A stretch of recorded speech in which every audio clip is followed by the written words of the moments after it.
Las actividades genéricas, profesor y profesora. ¿A qué nos referimos con actividades genéricas?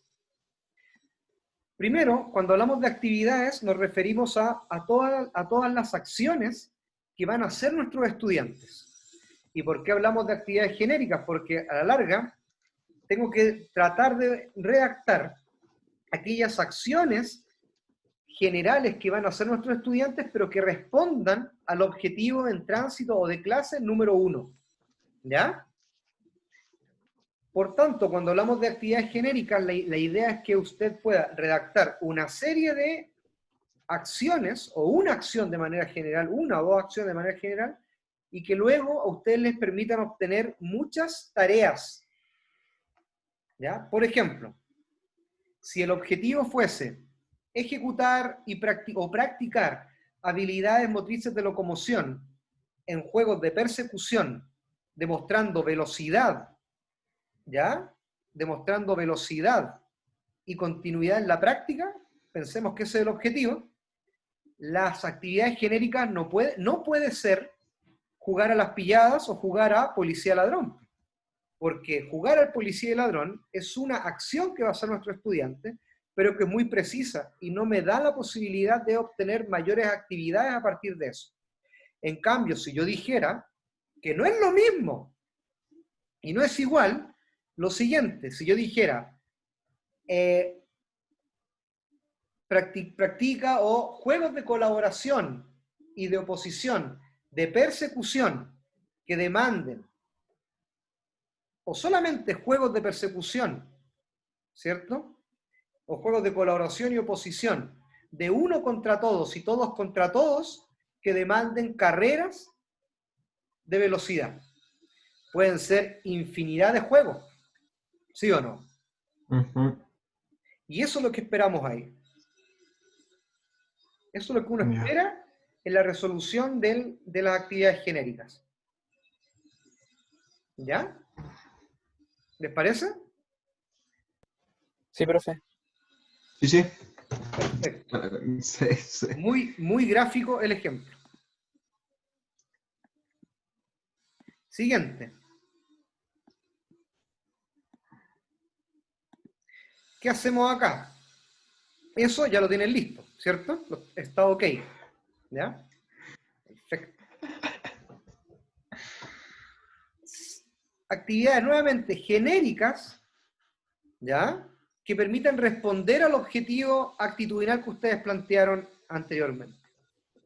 Ustedes tenían un objetivo actitudinal que declararon arriba, y ahora ese objetivo actitudinal ustedes tienen que señalar en este cuadrito, a modo de relato, no de punteo, cómo van a lograr desarrollar aquel objetivo de aprendizaje actitudinal. Cuando me refiero a cómo lo van a lograr alcanzar, me refiero principalmente a aquellas acciones que va a intencionar el profesor para que el niño motrizmente logre el objetivo. Si, por ejemplo, el objetivo de aprendizaje actitudinal fuese demostrar disposición al trabajo colaborativo y a la participación activa de la clase, no basta con decir que, como profesores, vamos a solo señalar el trabajo en grupo. El trabajo en grupo no me asegura que el niño pueda hacer una demostración de la disposición a trabajar colaborativamente. Por tanto, hay que ir a indagar y a precisar en aquellas acciones que le van a permitir al niño o niña avanzar en ese tipo de situaciones y que se intencionen motrizmente aquellos elementos. Por ejemplo, si el objetivo fuese el que les acabo de señalar, ¿escuchan un ruido ambiente o no? ¿Se escucha? Sí, pero poquito. ¿No? Ah, ya, es que están trabajando fuera acá en el condominio y justo a la misma hora parece que estuviese abajo de la ventana. Pero bueno, estoy que le tiro un balde de agua fría. Pero bueno, voy. Por tanto, si el objetivo de aprendizaje actitudinal fuera demostrar disposición al trabajo en equipo, trabajo cooperativo y participación activa, ¿cómo lo voy a intencionar? Lo podría señalar de la siguiente manera. Proponer actividades grupales de trabajo cooperativo, ¿cierto? que impliquen la discusión y el respeto de las respuestas motrices de los compañeros y la búsqueda de una resolución motriz colectiva a partir de las indicaciones individuales. ¿Ya? Esos elementos que usted ha descrito de manera general van a permitir también indicar que hay una intención por parte de ustedes, se va a enfatizar, hay una exageración. ¿Cuál es la risa, Camilo? Nada, es que cada cierto rato suena el sonido y me da risa, nada más. Lo siento.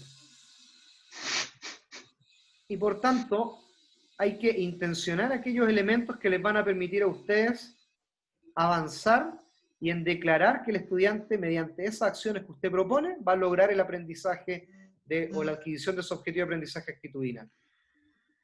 No olvidar aquellos aspectos motrices también, pues que le van a permitir resolver y lograr aquella actitud. No sé si me explico bien al respecto. Sí, profe, se entiende, pero ¿qué tanto hay que explayarnos? Por ejemplo, en ese cuadro, ¿debería ser completar el cuadro? Sí, bueno, tampoco expláyense, no hay palabras, no hay cantidad de palabras ni caracteres que implique completar aquel cuadro, sino que expláyense en la medida que quede entendible aquellas intenciones motrices que ustedes van a proponer para que el niño adquiera la actitud. ¿Ya? Si queda claro en 4 líneas, súper bien. Si queda claro en 5, en 6, ideal también. ¿Ya? Lo que yo no quiero es que usted proponga actividad o tareas puntuales, específicas, y que no redacte una clase para el logro de su objetivo actitudinal. Eso es lo que yo no quiero, sino que proponga aquellas intenciones generales que usted va a manifestar para que sus estudiantes adquieran en el transcurso de las clases aquel objetivo de aprendizaje actitudinal. ¿Ya? Profe, ¿Franco?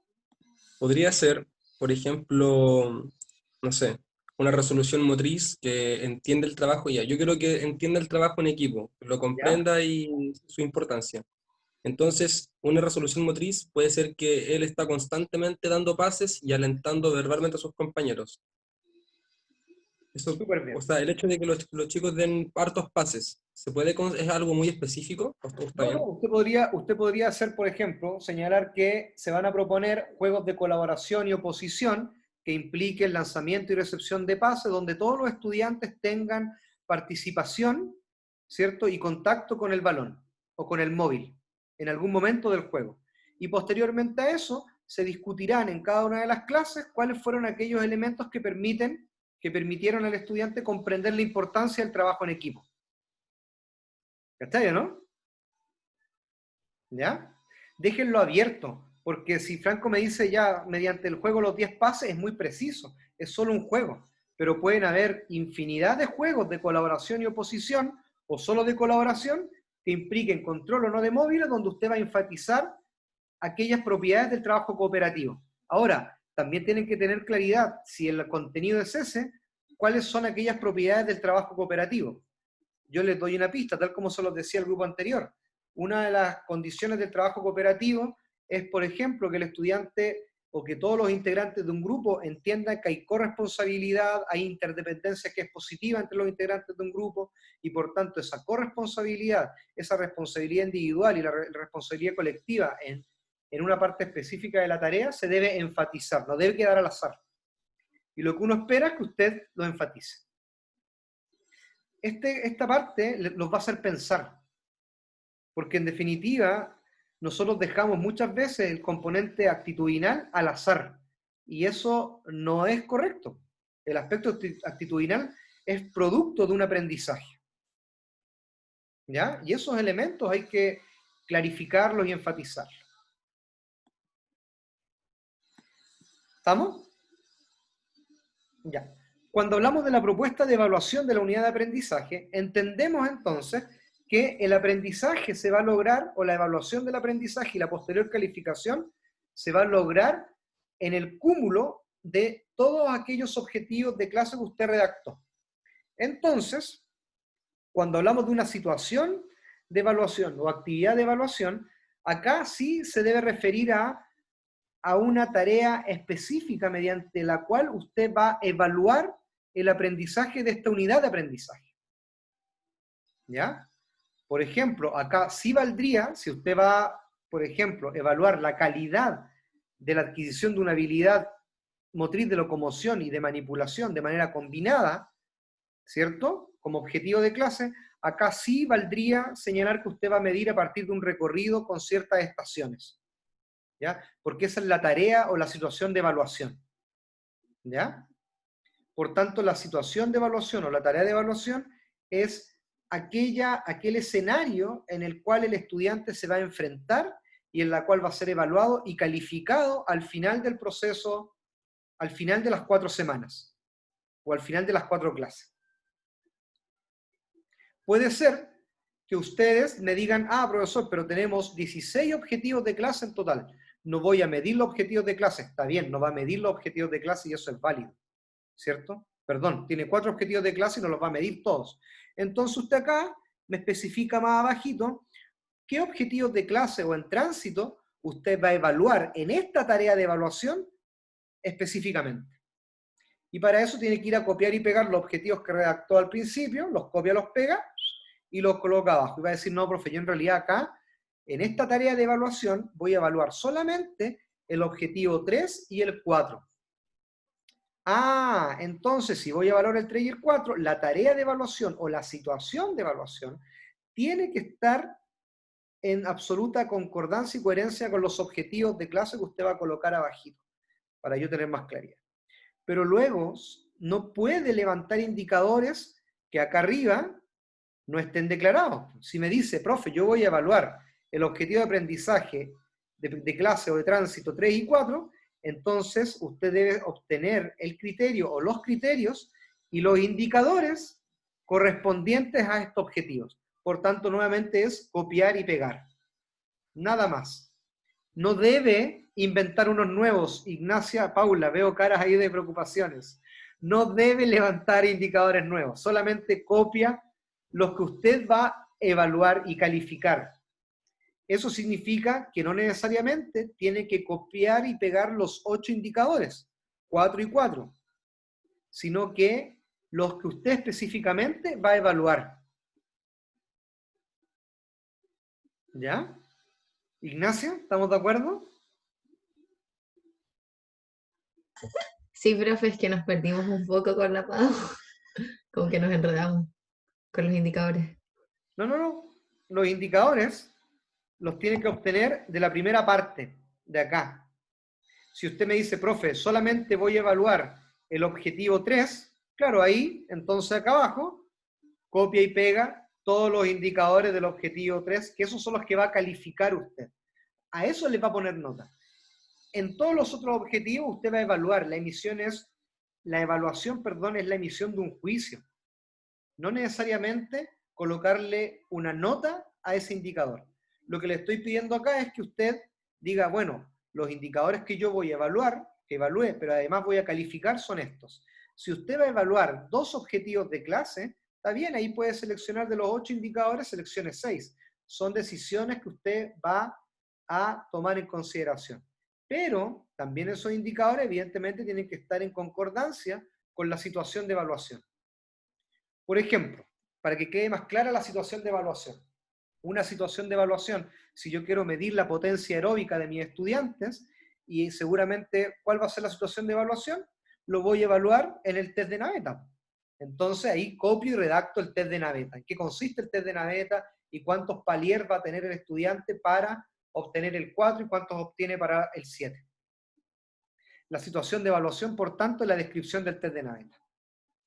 Si su objetivo fue evaluar, la práctica de pases, voy a hacerlo bien general, la práctica de pases y recepciones en juegos de colaboración y oposición, demostrando control del móvil, por tanto, la situación de evaluación no puede ser carreras de relevo, sino que la situación de evaluación debe ser un juego, por ejemplo, 10 pases, que le permita al niño poner en práctica y demostrar que él tiene control corporal y del móvil cada vez que lance y recibe un implemento.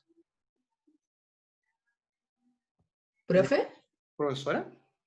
Es que igual usted dijo que nosotros podíamos indicar, o sea, nosotros elegimos los indicadores, Claro. pero no hay como un número como óptimo de indicadores. No, eso lo determina usted, pues.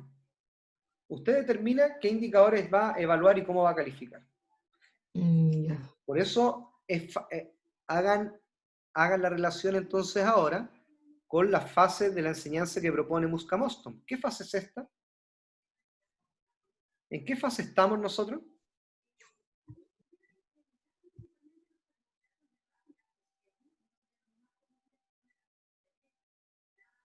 ¿En la fase activa o en la fase preactiva o en la fase de impacto o en la fase de preimpacto? Preimpacto, profe. Y por tanto, en las fases que cada uno, ¿cuál era el símil de los estilos de enseñanza? ¿Qué hace el profesor cuando tiene un estilo de enseñanza determinado? Toma decisiones. Y acá usted va a tomar una decisión en función de qué indicadores van a ser calificados y que van a componer su instrumento de evaluación. Evidentemente, si el indicador es 1, la tarea de evaluación va a ser súper precisa. Por ejemplo, recorre en 5 segundos 30 metros.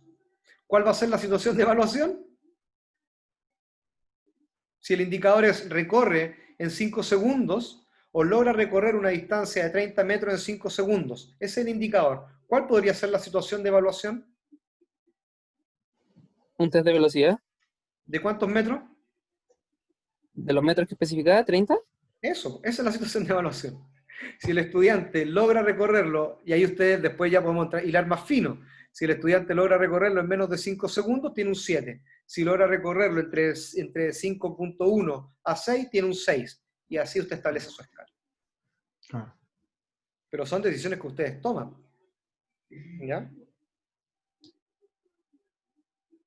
Ahora, si yo observo que la situación de evaluación es muy amplia y ponen un indicador, malo, porque no hay cobertura. ¿Ya?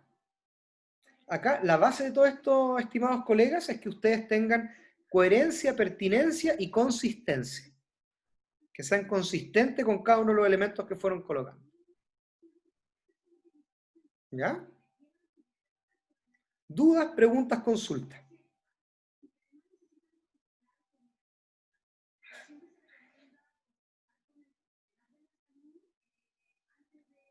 ¿No hay preguntas? Nos vamos a dividir en salas ahora, ¿ya? Y yo me voy paseando por cada una de ellas para ir revisando voy a decir otra palabra, las cosas que, lo que han ido levantando, ¿ya? ¿Les parece? Díganme, Bueno, profe. No, profe. aprovechemos entonces el tiempo y díganme ustedes cuántos grupos tenemos acá.